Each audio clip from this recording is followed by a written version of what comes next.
toddobaadkan waxaynu ku soo qaadan doonaa barnaamijka kartida bulshada mid ka mid ah xildhibaanada golaha deegaanka Buuhoodle oo guursaday in ka badan 730 haweena. Arrintan waxay ka mid tahay dhacdooyinka farakutiriska ah ee ka dhaca dunida iyo geeyiga Soomaalidu degto. 40 milyan ee Soomaalida ku nool geeska Afrika iyo dunida inteeda kale. aad ayay ugu yar tahay in aad ku aragto nin Soomaaliyeed oo guursaday intaas oo haween ah. daawada kani waa Nuur Cabdi Maxamed oo 60 jir ah guursaday in ka badan 37 haweena. dhacdadan ayaa soo jiidatay indhaha reer Burco iyo kamarada Saab TV. Nuur waxa aanu ku booqanay hoyga uu ka degan yahay magaalada Burco. waxaanu la yeelanay waraysi ku saabsan haweenka tirada badan ee uu guursaday. ugu horeyntiina waxaanu weydiinay taariikhda noloshiisa. anigu waxaan dhashay marka hore 6 iyo 50 mar waxaan u dhashay gobolka Togdheer Burco. dumarkana guurkooda waxaan bilaabay 3 da'ahaan imsana da'ahaan markaa waxaan ahaa inaan 7 meelaha abarmay 6 iyo 10 ahaa iyo 6 iyo 7 meelaha weey. tii saddexaad gabadhii labaad waxaan guursaday 74 madaxiisadeedina halkaas ku saddexayo yaraba mid bay markaad bilaabaysay guurka 16 jir ku bilaabaysay amba 7 jir aan raaxay ma aynigaaga xilliga waqtiga ku guursan jiray adigu ma markaa qadarku u sababay kulli anigu taladeeda iyo maskaxaantayda markaan tuujiyay waxaan soo geeyay sida laakiin dadka kale warumahayn ina guursadaan ma noqon laakiin kulli aniga ilaahay ugu alaameeyay waan wada hawsh tawassul tirada marka la isku geeyo imsay noqonayaan haweenka guursatay tirada marka la isku geeyo ilaa iyo qaar dhawaan guursaday dhamaan marka la isku geeyo 730 weey waa asalaha xoo maad guursaday 40 kawnaad qalqatay وايس يا بس ما بدون اساس واضح يا تي كوباد واحد قرصتي دوريت يتطبعت تي u dambeysay inuu guursadaa ilaa wadigan la qaar ba ka sii dambeeyay oo jacayl ah inaan guursadeen laakiin tiimka u dambeysay waqti xaadir bas laga joogaa waxa weeye waa 17kii waxa tay waa dhowday ان نور imsu hada bay culat hada culat واضح waa ina beysata ما شاء الله marka imka qofka daawadihi wuxuu waranayaa Nuur haduu 730 ba kurta ka jaray oo dhowr iyo 40 doonayo tarantiisu imka imsay maraysa tarantii doorta naagaan waxba dhalin waa jiraan oo qadarku sababay waay oo qadarku sababay qaaran igu dhib badnaayo habeenkii aan afkooda ka haysto xamar ka haysto afkooda ku meeriyay oo aan ku soo aan hawsha badan galo go'aali iyo futuuskada isbedelkeeda aan u galay tii waa hawsha badan habeenkii baan qabay subaxna waa furay habeenkii baan guursaday waay galo habeenkii waa lii meeriyay habeenkaa waan qabay subaxna waa furay ya calafku intaas ku eka waay Soomaad garan waay qaaran markaa ay dhalayna way jiraan qaar ay dhalayna waay way jiraan inta for example islaanta gurigeeda aan joogno de inta haysato isku hooya waay mid kale saddex baa isku hooya waay inta kale waa mid 730 waa dhalay waay oo sida 730 gabadhan waa isku hooyo 7 isku hooya waay gabadhaana saddex baa isku hooya waay inta kale waa mid qadarkiisa waa mid inta kale mid la hooya ma jirto iyo qaar qadarku uu sababay inaanay dhalinba waa tahay marka dhowr iyo 30 bay noqonayaan ubadku hooyooyinkuna dhowr iyo 30 bay noqonayaan waliba qaaran waxba dhalin qaartay waa tahay laakiin ubadkiisii dhaleen baa yana 22 bay sii dhaleen iyagu sii dhaleen tarantoodii waliba dhalinyar iyo way u badeen iyo caruur iyo kuwa imka curtay iyo caruur iyo dhalinyar buu badeen ala wax rajeynaa taran inta keenan ma qaar baa wali waxba farsaarin bay waay inkastoo daan ku waaniyo aan seminaarka ugu dhigo waa in waa in la badiyaa naag gaada qayb ku jira way ma wax xumaan Nuurow in la guursado inuu ma wax xumaan la guursado laakiin 730 haweenka maxaa nuur ahaan kuu kalifaas oranaysa waxay u kalifay horta waxa weeye ninku ma markuu xoolaa leeyahay mise marka aan xoolaaba lahayn xoolaha markuu leeyahay wuu dhowraaday wuxuu sida waa lagaa qaadaya soomaad kale markaanu salahayn waxa weeye dumarkana aan berigii hore dumarka laba isma weydiisan jirin waa maqasheen baan u malaynaya waxa weeye nin waliba waa masaafiin jiro waa kaxaysan jir aniga masaafadaas igu soo wada galeen gabadhan mooyaane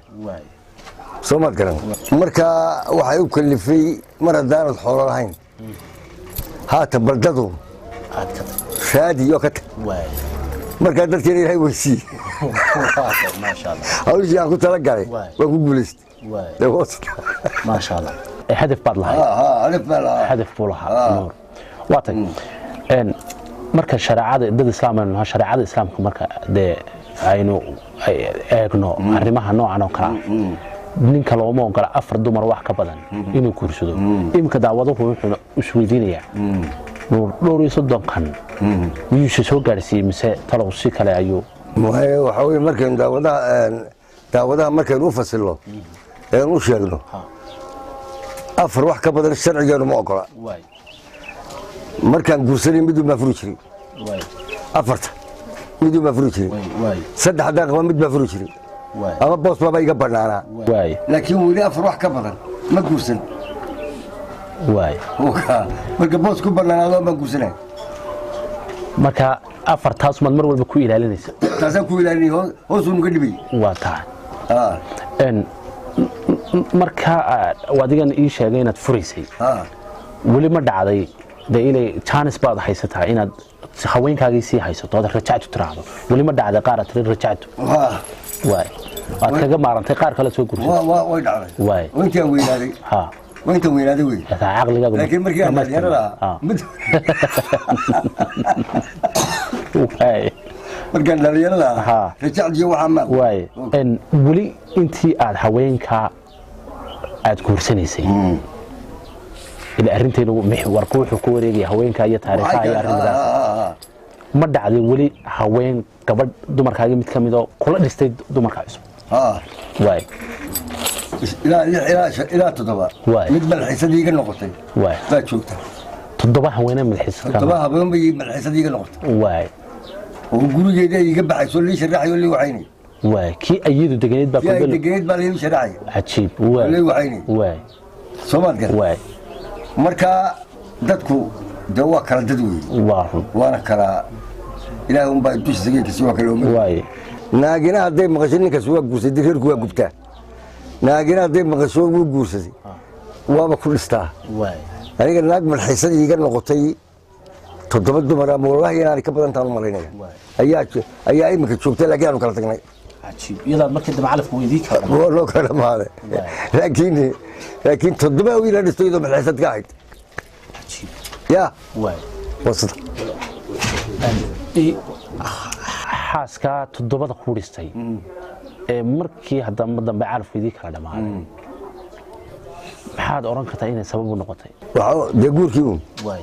guurkii aan guursanayay kii baa ku batay markii kii ku cirbaxayna dee waxay istilmeesha dan rabo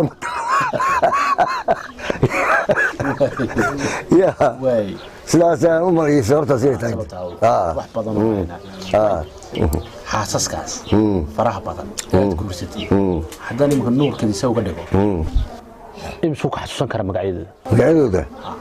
waxaan ka xasuusanayaa kolley dhowr iyo 10 ka xasuusan dhowr iyo 20 qaar baa muddo ka dambeysay waqtigii da'dii soo yar karo dhayo kolley adigu waxaan filayaa kolley ilaa la baatinayo waa gaarsiinaya haddaan kadisooyinka ku dhufto laakiin de waqtigu waa jiraa yardaaduna soo xasuusta waxaa laga yaabaa inay magaranaysa meesheedii ka dhaqaaqdo marka aynu de guur ka hadlayno xataa aayadaha qur-aanka kariimka ee qaar ka mid ka hadleen guurku mawadatan waraxma waxa jacayl iyo naxariis ayaa ka mid ah nuur imsaynu oran karnaa jacayl guursada haweenka kolley dee naagaan jacayl lagu guursan lama guursado dee anu kulligood baan ku guursaday baanu qabaa jacayl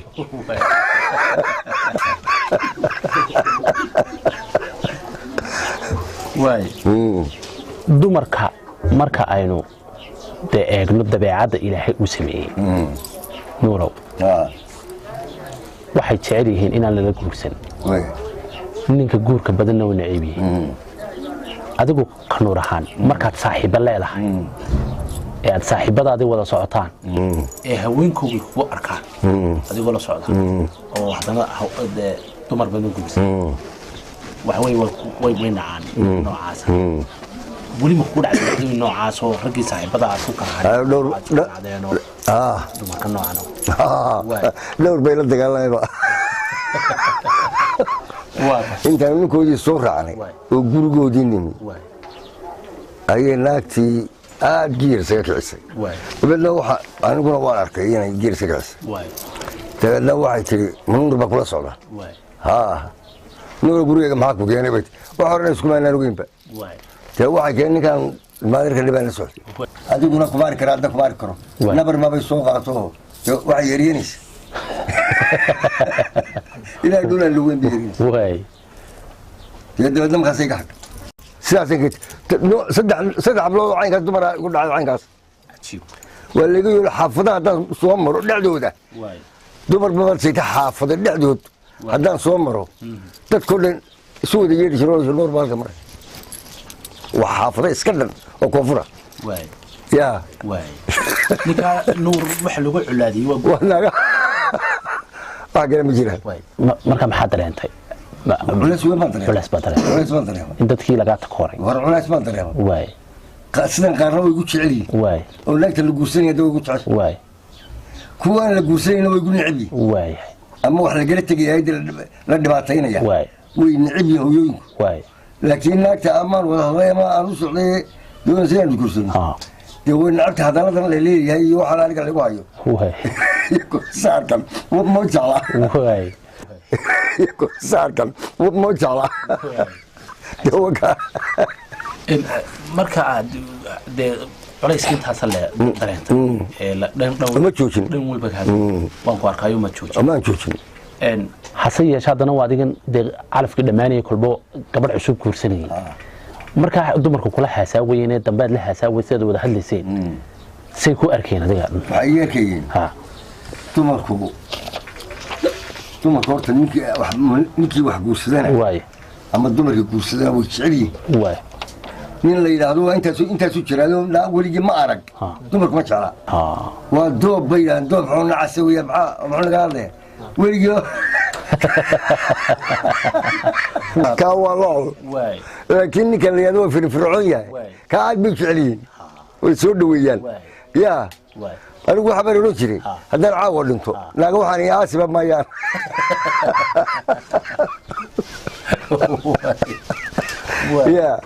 xaalad halkaasi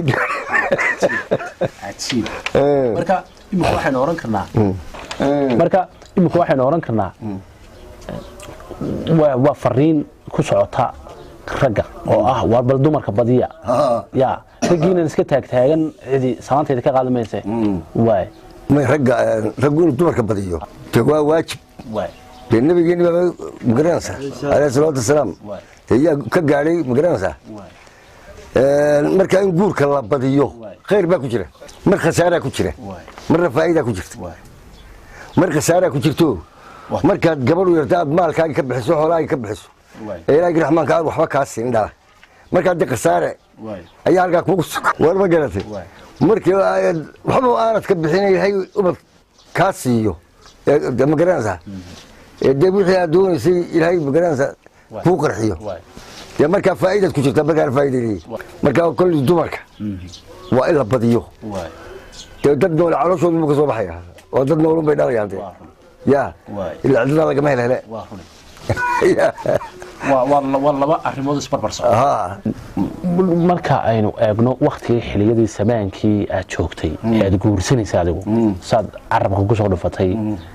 dee dumarka waa lala tegi jiray oo waxa weeye waa la masaafaysan jiray waktigana iminka waxaad moodaa guurkan dambe agaga xataa soo gaadhay iminka 2017 oo kale labadaa farqi culays dhaqaale mid bulsho maxaad ku qiyaasi kartaa labadaa samanee kala duwan horta waxa isku mid ah anigu ma arko guurkii hore inta marka la kaxaysto waa la aroosan jiray marka la aroosto iyo marka aroos ka baxdo ninkii dhalay wuu tirsanayaa iyo reerkii yimid waxa la waa la stooriyin jiray meel baa loo gugli jiray subaxina wixii ninku hayo buu siin jiray hadduu adduun badan hayana wuu siin jiray haddii wax yar waxaasan hayaaye balan buu qaa jiray suuqaysan u jecsan ducaa ka dhici jirtay waxay u dhali jireen sida digaaga dumarku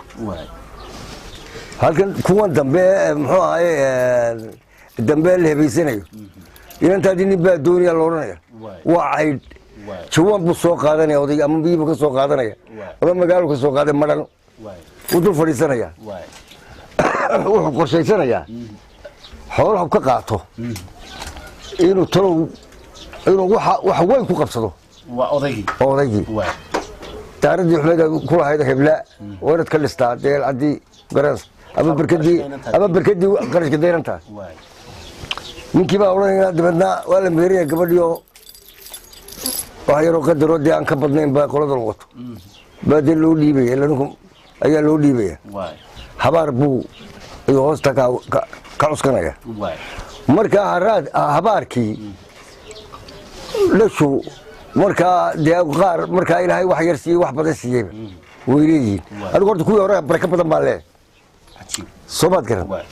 anigu mid baan kuwa nimka mid baan ka iibistay mid ayaa ka iibistay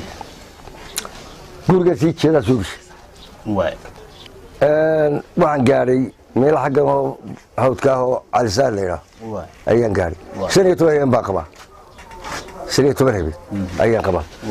7 nin baan isiiyey gabadhaas oo soo fadhiisto iyaga ah laba saddex walaaliheed iyo wadaadkii adigu rag badan oo caynkaasi ahay inta aanan gaadhin calisaadkan dhoweynoo dhow ayaa alaabtiiba guratay waana u shaqi tego shaqa markaa la igu yeedhay bas ba yodho waa guratay islaantii kale yeedho waxay tii miyaad ogtay gabadhii inay alaabtii guratay waxna ma ogid aad u dhacay maxbaa dhacayba 15 qabaa waa aroos waa tii aan hibaystay weye taasoo qulaan hibaystay tiina matacayka igu noqotay dee markaa miyaan kuwii hore hawl fududaynta wadayaalay ka barakaysan yaani ka baraka badnay yaa oka wax badan baa kugu duugan marka dee dhinaca xagga lamaanaha laga eego wax badan baa kugu duugan dawaarkuna waqtigu kala duwanaayo beriga xataa dadka odayaashu markay sheegeen xoranay noloshii hore baraka badan noloshan dambe imka adagta siba u adag tahay wax sababayna ilaa amka la garan maayo adigu intaanu sheegsanay soo xustay waxa jirta haween gabadh aad guursatay markii saddex markii dambe aad guursatay bal qisadaasi adigu faahfaahinay sida ugu dhacday iyo bal noo dul istaagay dadka horta niyo badwaan buuxa marka hore dadka badwaan dadka foodadka iyo durbanku waa maahay gabadha markii aan mehersaday yaanu balxiisadii ay tahay arooskii lagu arooska baxayo labadiiba aan arooskaas aan isna ogeyntii ayaan markii dambe ayaan malxiisadii waxaan ku yidhi soo seexo guriga tii kalena waa soo seexatay aniga dhexdooda hooyii noqday dhexdooda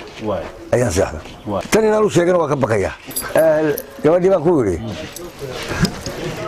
gabadhan waxay soo dubaysaa aroorta kibis bay noo soo dubaysaa caawala gurigeenay seexanaysaa waxaa li gabadha malxiisadda ah ninka ay malxiiska u tahay waa inaanu farala gafin baa layidhi habeenkaa aroortii markaa kibis bay noo soo dubaysaa marka ma dhaqan baa mise adag ku qulqinaya dee meeshu naagteydii mahoo ismaliha caawa anaa awrkay ku kacsanaya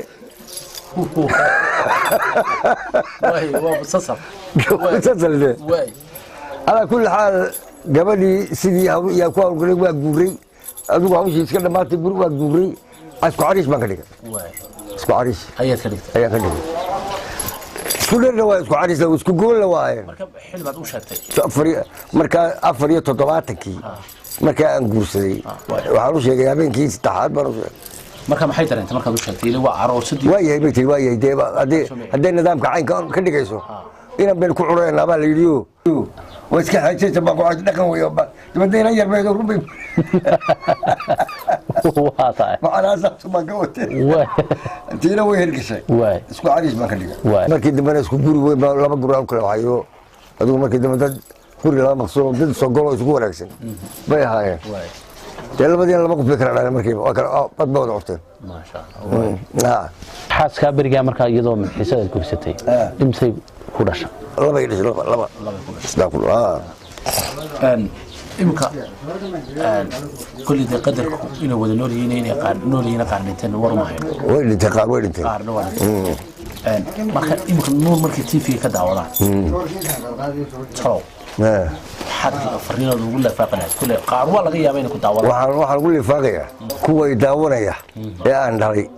iyo kuwa daawanaya aan dhalin iyo wixii codkayga maqlayaba iyo wixii aragayga maqlayna xaasaska furayba dhammaantoodba horta marka hore waxa weeye waa aad baan ayaan u salaamaya marka labaad dhalinyarada anigu aan dhalay waxaan leeyahay ubadka iyo xooluhu waxay ku jiraan xooggiina kitaalkii xoolaha iyo ubadkuba xooggiina ku jiraan hala gaboobine oo magaalada hala fadhiyine horta marka guursada guurka badiya aniga waa iga seminaar waxna dhaqna soomaad garan dumarkii waxay soo dhalay kuwii aan waxbay soo dhalin waxaan leeyahay waan idin hambalyeynaya haddaan dhibataanna waa idiin imanaya waa idin aasaya haddaan dhintana dee ii kaalaya kulligiin waa fariin weeye waa fariin aan diray weeye kulli guntiiban iyo gabagabadii xagga barnaamijka ayaynu maraynaa taladaas waa mid guud oo runtii dee wax badan taabanaysa marka aynu yaro eegno xagga dhalinta maanta dhalinyarta markaynu eegno noloshii ka baqaya adiguna 730 aad soo guursatay iyaguna noloshii ka baqaya oo waxa dhaqaalihii ama guriga wixii la dhigay ama wixii la cunay ama wixii lagu soo hinay iyagu ka baqaya ay maanta dhalinyar badan ay noqdeen qaar waaweynaaday adigu nuur ahaan maxaa aad oran lahayd go'aanka noocaas qaad waxaan oran lahaa horta waxaan deelaha baxshay waxaan ilaaba baxshay anagu markaan hawshan wadnay dadkan dhaqankoodu inba ku soo hagaagay dhaqanka iyaga anagu markaan joognay aan hawshan wadnay adduunku ma gurin jir xalan ma nusdan jir gabadhan doonayay inaan ka haysto habeen gurigooda ka haysto gabadha aan damcayna gurigooda ka haysto ayaan u imi waan ka haysta waxaan geeyey insidaan geeyey dabadeed hooyadeedna markii hore yaan qaadka ka qaadan jirayoo waan isnaqaan oo qaadkaan ka qaadan jiray maalintii dambe yaa arooskii la wadayoo markii arooska 7 casho ahaado markii dhammaaday caawa gaafkii yahay yaalay de waxaad yeeshaa dhowr qaad nooto saatan caawa la soo jeedayaa qaadkii nooto waayo baan kuuro waxaan u doonay gabadhii baan uun tii dhashay ayaan uun waxaan ku dhaaya dhehe oma dadkii miyey kaalumtay inantii miyaad weydi haa nuurowo meel allaale inantaa meel la qabadsiiyey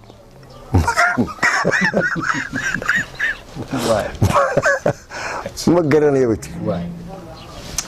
anigu gabadhii meel lagu aroostay baan garanayaa baan ku wiri badbaan soo maaha arooskeedii baan kuu sheegay halka lagu aroostay anigana qolay sugaysa waxba waa kuu keenayaa mar dhawaan soo noqonayaa burjufshaadays waa sodohdi hadda waa sodohdi dantu caab malaata waasha danta leeyaa mar bay kugu kalifaysaa markaasay tiri masaas ahaadoo ii sheeg bay too waxaan insida marka la joogo wadada xaggaa laga soo maro laynka ku soo jeeda marka xagga loo dhaaf sandaqada weyn xagga u jeeda xagga wata gabadhii lagu aroosto ninka ina aroostay ma garanaysa waay kulli nin kale oo ila magaca bay sheegayeen nuur leeyahay dadku ugu yeedhay waay yabad budufka soo qaat habeenkii dhan baa qoladii askartii wax sheegin jirtay subaxii bay salaadii soo jarmaad islaantii subaxii islaantii way soo jarmaad gurigii bay timi albaabkii garaacday iyadii baa ka furtay nama joogaa bay tii ninkii toosi inta kursi gudaha horay fadhiistay way toosisay waligii qaadka soo qaatay hadda inantii gursay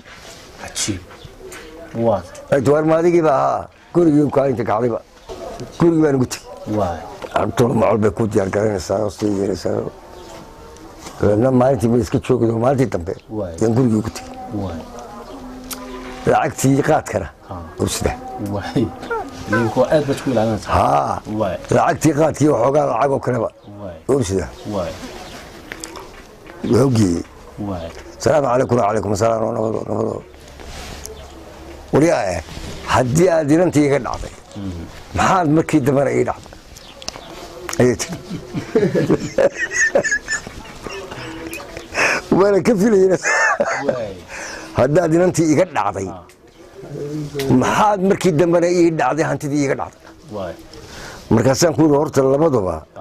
وفرينو توسك فرين لكن هانتدي أن كان داعي يا أنت كرو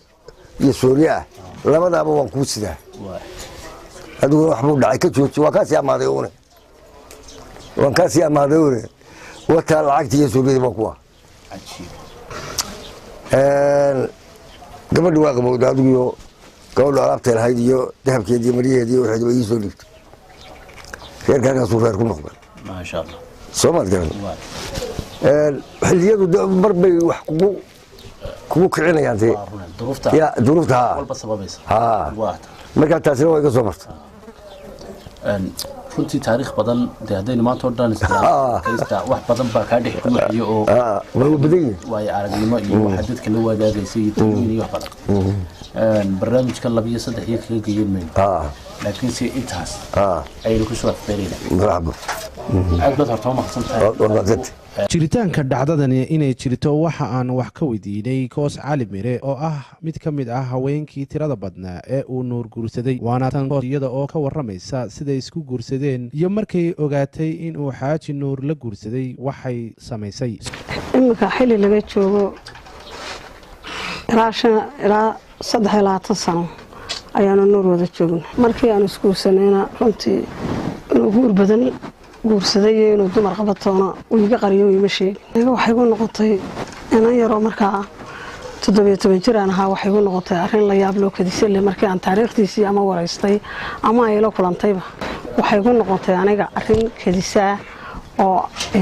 si fajicisa ila noqotay markii dambe aan soo guda galay waan iska carooday 18 dumar ay iga dambeeyay aniga